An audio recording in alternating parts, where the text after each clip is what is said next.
Hello and welcome. I'm Jon Garlick, and I'm here with Lieutenant Ronnie Murray, and this is Calhoun County's Most Wanted. Ronnie. Uncle John, good to see you. It's always good to have you on the show. Yes. Cracks me up. I'm a funny guy. You are a funny guy, and you're a hard-working guy. So let's take a look at the count. We got, how many we got? 4,998.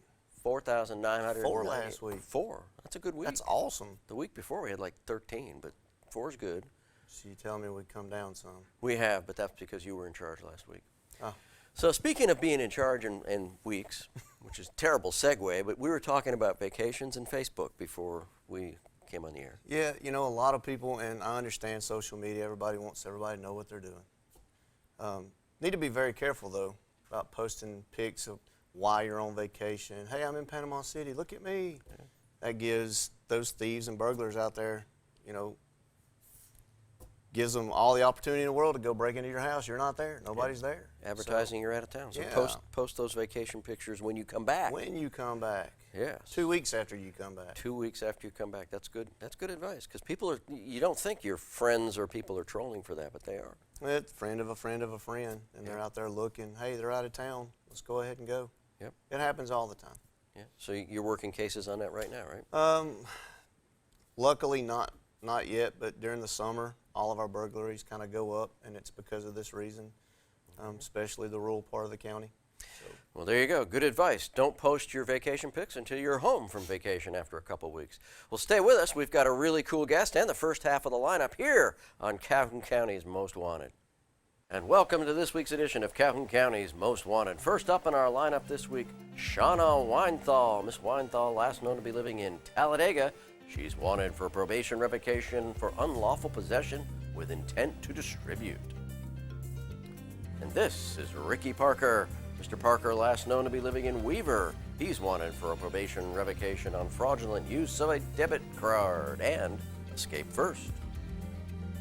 And meet Natasha Bowen. Miss Bowen, last known to be living in Albertville. She's wanted for failure to appear in possession of a controlled substance and use and possession of drug paraphernalia. Take a look at Sabrina Lowry. Miss Lowry, last known to be living in Collinsville. She's wanted for failure to appear on possession of a controlled substance and breaking and entering a vehicle. Have a look at Jennifer Wissenant. Miss Wissenant, last known to be living in Gadsden. She's wanted for failure to appear on possession of a controlled substance. And this is Billy Crosby. Crosby, last known to be living in Anniston. He's wanted for probation violation for possession of marijuana first.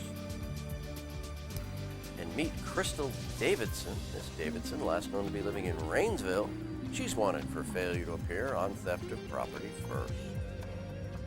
And that's it for the first half of the lineup. Stay tuned for the second half later in the show. And welcome back. We hope you saw somebody in that half of the lineup, or you might know where they are. If you do, call Ronnie Murray. You call, he hauls. We are here with the mayor of Hobson City, Alberta McCrory. Madam Mayor. Good morning, It is John. always a pleasure to have you on the show. And it's such a pleasure to be here, and I thank you so much for giving me this opportunity to come and talk about Hobson City. Well, so tell us what's going on in Hobson City. You know, we have a lot going on in Hobson City. Since COVID, you know, we have our Advancing Health Literacy Project going on. And Meshika Byers, who's our youth coordinator, is here with us today, and she's going to talk about that portion of what's going on in Hobson City. Oh, very good. During the next segment. One of the things that we received a grant through the University of Alabama for $50,000 to help upgrade our park. And it wasn't necessarily for the park. What they're doing in certain places, especially in small rural towns, they are creating what they call healing stations. And that's as a result of all of the emotional and spiritual stuff, physical stuff that have gone on with people mentally as well because of COVID. So they came up with this, I guess, unique idea of doing some things in these towns.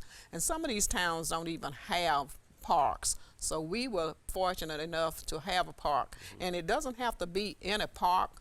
You could create a space if you had a room somewhere to create what they call a healing space, somewhere where people can go and relax and, you know, just kind of let the mind flow, just get away from all of the what's going on in the world.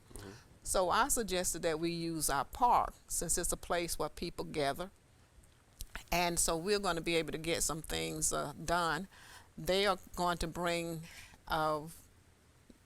a landscape architect is what I'm trying to get out. Oh, sure. A landscape architect. You know, we can have all the ideas. You go out there and put flowers all over the place, and they won't look like nothing. You know, but if you, and there's a way you can either gather rocks, and rocks will look beautiful if you know how to place them around and so forth. So they're going to bring in a landscape architect who's going to help us with that. And then we're going to ask the people in the community to come and tell us what it is that they want to see in the park. You know, if the kids, if they say they want a water splash, then we want to be able to get that done. If the parents want a water fountain, they can just sit there and watch. If they want to be able to watch birds or whatever, if they just want some nice shrubbery, and to redefine a walking trail that we already had in the park, some time ago. And so that's one of the things that's going on. Another thing that I'm excited about is that we're getting closer to developing some new homes in Hobson City. Really? And so, we know since that 1968 Act, with the fair housing, we've not had a really development in Hobson City that focused on housing. You have people who come in and build, but to have a focus that's just on doing affordable housing with financing. So we're pleased about that, because one of the things that we've done is we've gotten $333,000 of HUD money allocated for Hobson City through Fresh Homes, and there's some home builders development company here in Anniston.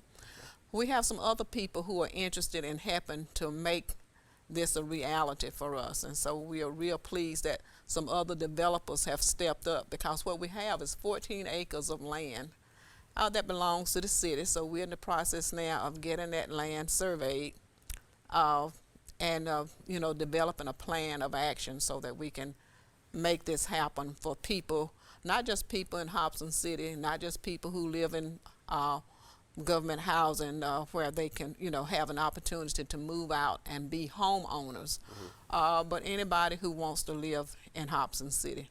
If you come to Hobson City, we're at the foothills of the Appalachian Regional Mountains, and you got all that greenery around you. Yep.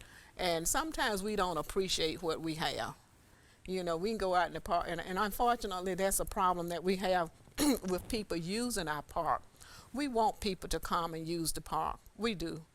But we want you to maintain the park. And one of the things that I hear all the time, well, they wouldn't go anywhere else and act like this and treat the property this way. So why are they treating our property this way? And if someone is going to give you $50,000 or $100,000 or more to upgrade your park for your children to come, pick up the paper. Don't take the screws out of the tables and move them to another location. They were placed there for a reason. And so we want people to come and enjoy Hobson City. It's a beautiful place.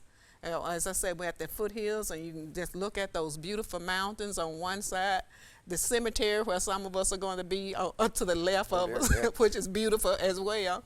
And so we really want to focus on the park, on the housing, and on the preservation of the old school building. And then in August, we want people to come out, because we're having our Founders Day Festival. And we'll talk some more about that on some other days. But right now, we want to talk about the things that are right here at us. And so we're going to take a break, and we'll be back to talk about the health thing. But parks, new housing, Hobson City's growing thanks to the vision of Hobson City's mayor. So thank you, Madam Mayor. And thank you so much. Stay with us. We'll be right back with the second half of the lineup and more of our guests here on Calhoun County's Most Wanted. And welcome to the second half of our lineup. First up this half, Courtney Moss. Mr. Moss, last known to be living in Birmingham. He's wanted on a probation revocation for possession of a forged instrument. Take a look at John Seffley. Mr. Seffley, last known to be living in Jacksonville. He's wanted for probation violation on possession of a controlled substance. And meet Barbara Patterson. Miss Patterson, last known to be living in Anniston. She's wanted for failure to appear on possession of a controlled substance, use and possession of drug paraphernalia. And meet Alicia Freeman. Alicia Freeman, last known to be living in Sylacauga. She's wanted for probation violation of theft of property first and burglary third.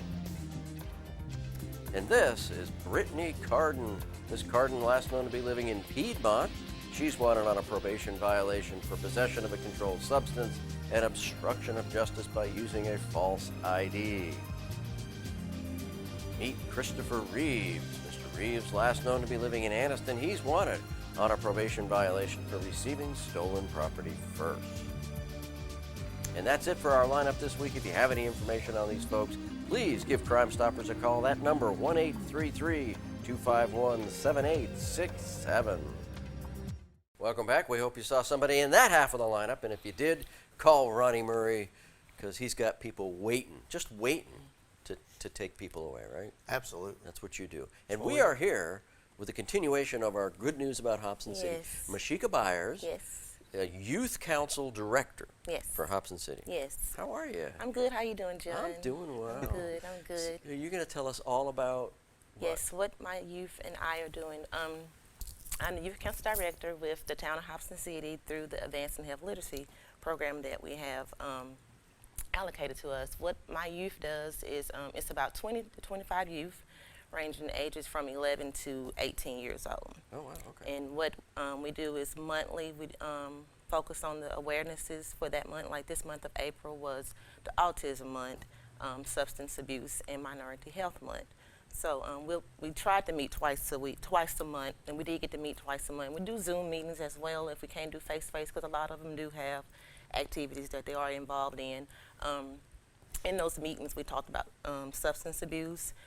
This Saturday, we had a community engagement where autism and substance abuse was brought up as well. And the community engagement kind of gives the whole community an opportunity to come together to gain and hear information concerning awarenesses that some people might not, understand or either get. Like vaping is very bad now amongst our youth. So in those meetings, when I meet with them, it's just us, just me and the youth, and I try to, get them to open up, talk about things that are going on amongst them. And when they meet twice a month, they also get assignments. Like this month, I got them an assignment. They have to write me a 100-word essay on substance abuse. Because we still got to keep it educational. Because I want them to, research and tell me what's going on. Because the age difference, like, they can tell me more about what's going on in their age group with the substance abuse. So reading some of those essays, it kind of gives me an eye-opener of what, what they're experiencing and going through. As far as the meetings, they also do a lot of volunteering. So in these months when they're doing these activities, I make timesheets for them, and they get paid $100 a month for. Wow, yeah, so that's and awesome. that's the most exciting part to them. They love yeah. that part. So I'm really looking forward to the summers coming, because I want to give them more opportunity to get engaged in their community. We're going to be volunteering in the community garden as well. For Mother's Day is coming up, and this was something that they wanted to do. They wanted to do a Mother's Day drive-through. So we're going to hand out roses and juices and muffins to the mothers in the little park area right there, so mothers can kind of drive through and just the youth appreciating them, and so we probably make some signs, and hopefully mothers, if they have the time Saturday, to come by between 9 and 12, and we're going to be doing that for the mothers in the community the day before Mother's Day. So that's not this weekend, but the following weekend. The following weekend, yeah, May 7th. Wow. Yeah. So this is all Hobson City youth. No, we have youth from, all over. So when the program first started, I was just kind of advertising to, youth in Calhoun County that, because it gives them an opportunity to volunteer. Like I told them, it looks good on your resume when you get ready to go to college for jobs. And I mean, you're 12 years old and you're making $100 a month, so that's big. So it wasn't just for the youth of Hobson City, which I have a lot, of youth from Hobson City, but I like to get all youth engaged and involved. An opportunity to see that Hobson City is offering more, and that we have a lot going on, especially coming up this summer. So Yeah. Well, that's fantastic. So you're getting youth from all around the area to come to Yes, Hobson come City. to Are Hobson the City. meetings in And Hobson the City? meetings are in Hobson City. Most of the events are in Hobson City. The summer, they're going to be doing a lot of traveling, so to be outside, I want to take them to places that, are educational, the McWayne Center, the Civil Rights Museum. So we partner with ASAP, and ASAP is willing to provide the transportation and to pay the front, those events. So McWayne Center is a great place. I was CFO there for their first full year of operation. This is amazing to me, and I know the sheriff is. I'm sure he's amazed by it as well. When you're reaching out to the youth, I mean, reach them early. Early, I can't thank you enough for what you're doing. Thank you. That's really amazing. I appreciate it. Thank you. And it's bringing kids into Hobson City. Yes. And with the new housing thing that the mayor was talking about, I mean, that's exciting. It sounds like exciting. Hobson City, the parks, the new housing, Yeah. bringing kids in there. You're revitalizing the town. Yeah.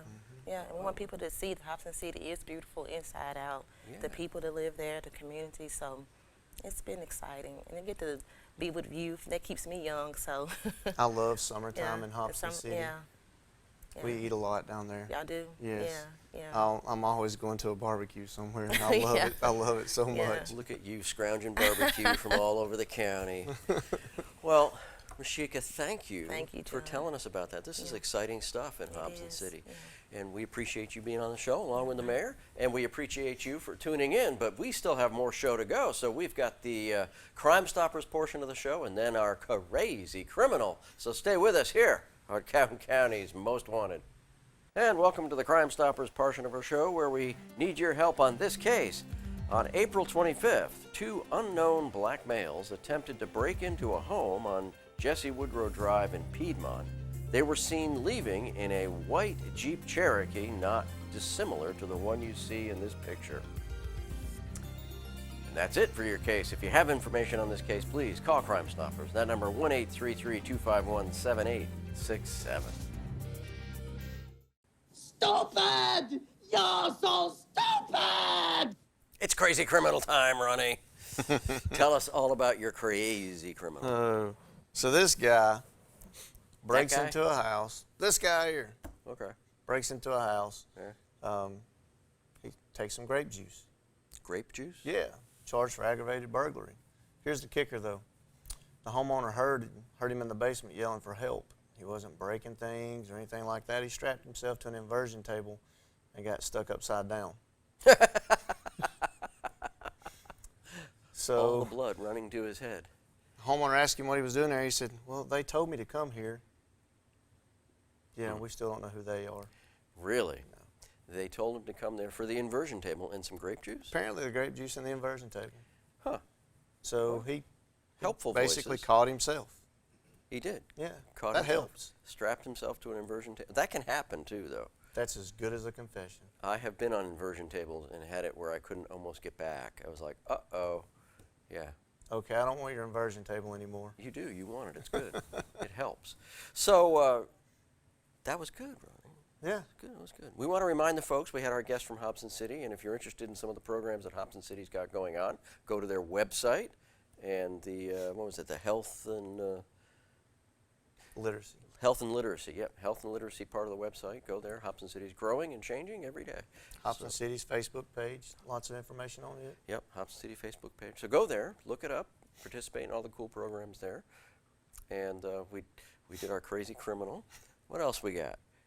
It was just good to see you, bringing a bunch of sunshine on this rainy day. It was good to see you. The rain is fading away, and we want to remind you as we're coming into vacation season, what Ronnie said up front, don't post your vacation plans on Facebook. If you're going out of town for a week or two, or even for the weekend or the Yes. day, don't be like, hey, we're going.